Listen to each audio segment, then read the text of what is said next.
Here we are, 3 weeks later. The corn is doing good. We've received a quite sufficient amount of rains and the crop is doing well. Most of the corn germinated. Of course, we have a few gaps here and there, which I'm going to fill up in a short while. I'll be showing how I go about doing the gapping just in this video shortly. You can see it's doing quite well. This is at 3 weeks. Most of it has germinated properly. You can see here, of course, there are some areas here. It seems we're almost getting excessive rains, but we're still doing good. Crop is still there. Luckily enough, remember when we were setting up this area, we did not do any initial tillage because this place is in a kind of a slope, in a slopey area. But we did not do any kind of tillage, so I think that's, even with the heavy rains, the soil has not been carried away.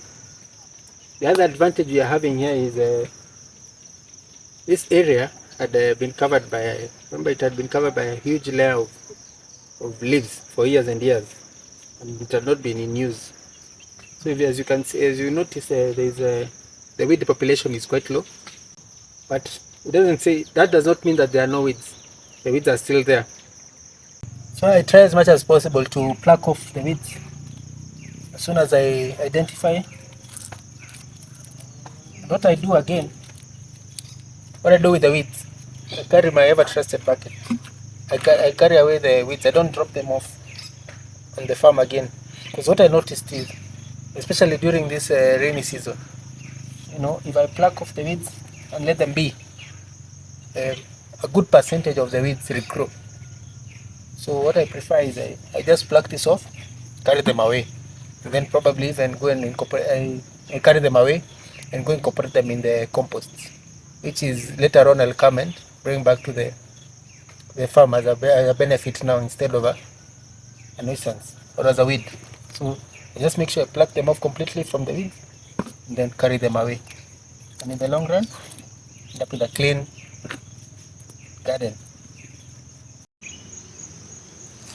So this corn I had planted at a spacing of 30 centimeters from plant to plant, and my beds are 75 centimeters wide with a pathway of about 45 centimeters. So as you can see, so from plant to plant is 30 centimeters. The bed is 75 centimeters wide, so each bed has 2 rows. So as I was checking here, you can see there are some gaps. So from plant to plant is about 30. So here I can see a gap. There's a plant here that did not germinate. So what I did, or what I do now is for the gapping is, I had earlier on put up some seeds in the seedling trays. I had sowed some seed on the seedling trays, and those are the ones that I use for gapping. So instead of coming and replanting a fresh seed here, that will take almost a week to germinate, and for it not, okay, it will take longer to catch up with the others. So what I do, immediately after I plant, I also do a few more on seedling trays that I use now to do the gapping where the seeds did not germinate. So here, these are the seedlings that was sowed on the seedling trays. These are the ones that I'm going to use for the gapping. You can see they are very well rooted. So I'll just dig up a hole here, and then a tiny one, just then plant them where there are gaps.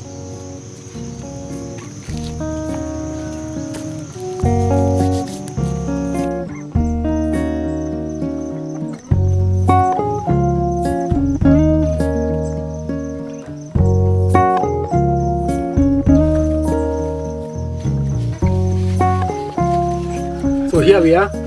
The corn is now at 2.5 months since sowing. It's slightly about 10 days off to 3 months. And you can see it's flowering, the tassels, the ears have emerged, and now the crop is really doing well. However, you can see that there are some areas where you know, the crop doesn't seem to be quite healthy. You know, one of the challenges that I faced with this crop is this section, I really, there was no irrigation in place, so this was fully dependent on rain. So what happened is, after sowing, for the first month we got good rains. In fact, actually we're almost getting excessive rains. Then a month later, the rains took a break, and the break was quite long. Actually, it was almost a month full. The break, almost a 1 month break of no rain. So of course the crop was really stressed. And immediately after, the first top dress of after 1 month, once I did the first top dress, in the first month, the rains, took a break. And probably I think that's where, you can notice that some areas, the growth is not as good, the crop is not as healthy. However, still good. You can see the progress is not as bad. Although now these are some of the challenges that we encounter when you're dependent on rain-fed agriculture. So it's always good that's always good to ensure you have at least an irrigation backup system in place. So, but this was just trying out. This was my purely on rain-fed, but the crop is still, it looks good. The tomatoes are healthy, and hopefully all goes well. Pollination will get a good crop. The corn will, the grain filling will be excellent, and we'll get a good harvest. So you notice there's this browning on the lower leaves. It seems to start from the lower leaves going up. See these lesions? I need to find out exactly what it is. What I'll do, I get out my phone. There's this free app that I use to do diagnosis of pests and diseases on my crops. It's a free app. It's called Plantix. And by the way, this is not sponsored. It's only that it's an app that I really find quite useful. So what I'll do, what normally I do is just from the app, just take a picture of the affected crop, and it will give you a diagnosis and a treatment as well. So in this case, I have to find out exactly what is ailing my corn. So what I'll do, I'll just take out my phone. The app is called Plantix. I'll load up the app. It's called Plantix. There you go. As it's loading, so you choose the option of take a picture. Once I choose take a picture, it tells me to fit the picture on the frame. So in this case, you can see these lesions and all. So I want to take a picture of this and find out exactly what this is. So just make sure you zoom in properly, fitting within the grids that have been provided. And it will actually indicate to you that that's a good picture. So once that, I'll just click on that, take a picture, and then it's done. I'll click on that checkbox. So what it does, it uploads this the photo to cloud, and they're able to detect the crop, detecting whatever the disease is, and there you have it. It gives me a result that what is affecting my crop is northern leaf blight. Northern leaf blight, and I can see the symptoms appear to be small over water-soaked spots on the lower leaves. Yeah, exactly what I'm seeing. Figure-shaped necrotic lesions with dark specks and pale green. Exactly what is happening, what I'm able to see on my crop. And the infection spreads to the upper parts of the plant during the development of the crop. And and it says it can lead to severe yield losses up to 70%. So at least I'm able to know that what is affecting my crop. I'm noticing, yeah, you will confirm the picture matches with what is on the farm, matches. So I'm sure I can confirm that this is what is affecting my crop. And if you want to know what solution to offer, it gives you an option. You can check seed treatment.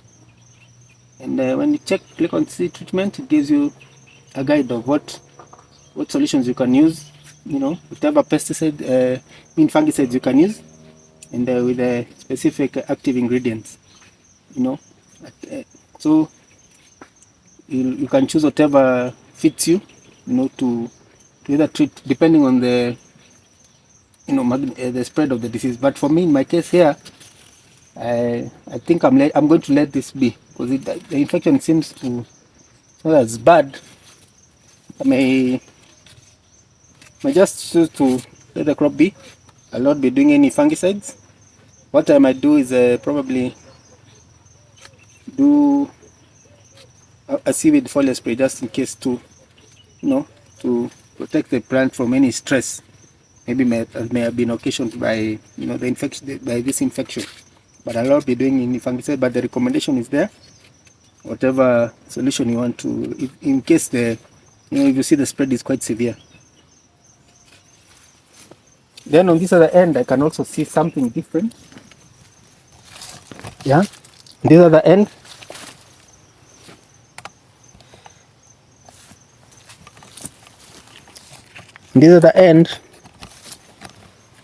I can see there's also something else. I can see there's a purplish, some, some sort of a pattern on the veins, purplish, yellowish, brownish. So I need to identify exactly what is ailing my crop again here. I'll zoom, focus, get a good picture. Once it tells me it's a good picture, I'll take the picture, check that,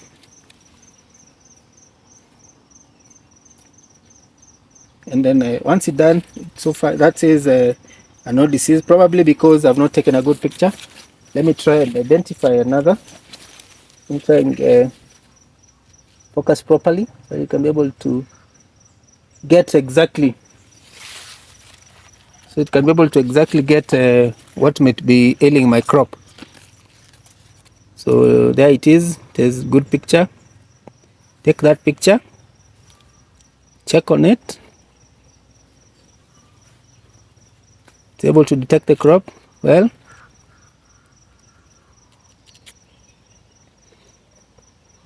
Yes, and I can get exactly, I can confirm that the photos that have been compared to, it's exactly what I have on the ground. So, and what it tells me, it's a magnesium deficiency with the pale green spots and yellowing of leaves from the margin. This is exactly what is ailing my crops as well. So I can now confirm that this crop has been affected by blight and there's a magnesium deficiency. So that's more like, that's how I use this app, and it's quite comes in handy. So I'll really recommend this to anyone willing to using this. It comes in handy. You're able to really identify what you're working with and exactly what you're able to identify exactly what you're dealing with, and it gives you an option of, you see the treatment, it gives you what you can do, organic control. You can do use manure, organic mulches, or compost to balance the soil nutrient content. They contain that contains organic matter. If it's doing chemical, it recommends you the kind of fertilizer that you need to do. Organic gives you, tells you what to do. Add manure, organic mulches or compost to balance the soil nutrient content. And see, that's a good solution. And then you can, once you cannot be able to act on it, depending on the what you have available for you, or what you find easier for you to work with.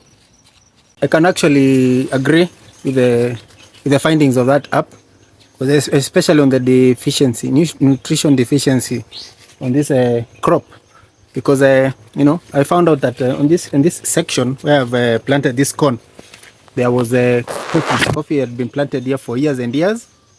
There was some coffee here, then bananas, a few bananas, and a few macadamia trees. So this is what has been. This is what was here before this area was cleared. One of the solutions that is being provided is to do top up with the manure or compost, to improve the nutrition of the soil. So it seems that this soil is really deficient of nutrients, and that's because I'm informed that the last time this section got any compost or any organic matter added to it was back in the 80s. So this particular area has been in use for that's close to 40 years or more than 40 years, without any additional, topping up of any compost or manure or any kind of, added nutrition. So definitely, the soil is really been depleted of its nutrients. So I think I have my work cut out for me. Once I harvest this crop, uh, I need to get enough compost and organic matter to repair this soil, and bring back the nutrients so that we can have a good harvest. And probably some of these issues that are coming up now will be a thing of the past. All in all, it's not bad. The crop is doing good, but yep, as I've said, I have my work cut out for me. Once this is done, I'll really need to work on enriching the soil. See, that's one of the problems that most of the farmers do, because here, especially when say rely mainly on when we that's one of the main challenges that we get, especially when we rely mainly on chemical fertilizers, because people are just feeding the plant and not the soil. So with time, the soil nutrients are depleted, and as much as whatever chemicals you put on there, still the crop will not do so well, or it might be expensive, to try and get the balance of all these nutrition. It's always good to let nature, so I'll be working on that, topping up with compost, and ensure I enrich the back and organic matter to enrich back. No, I'll work now on feeding the soil and not feeding the crop. This may take time, but subsequently you'll have a great improvement and great yields. So that's more like it. I think for this crop, for this video, I'm going to end here. Keep it farmed. I'll be doing a follow-up now from here to harvest, and we'll see how this crop will fare. So keep it farmed for more. Thank you for watching. Till the next one, happy farming.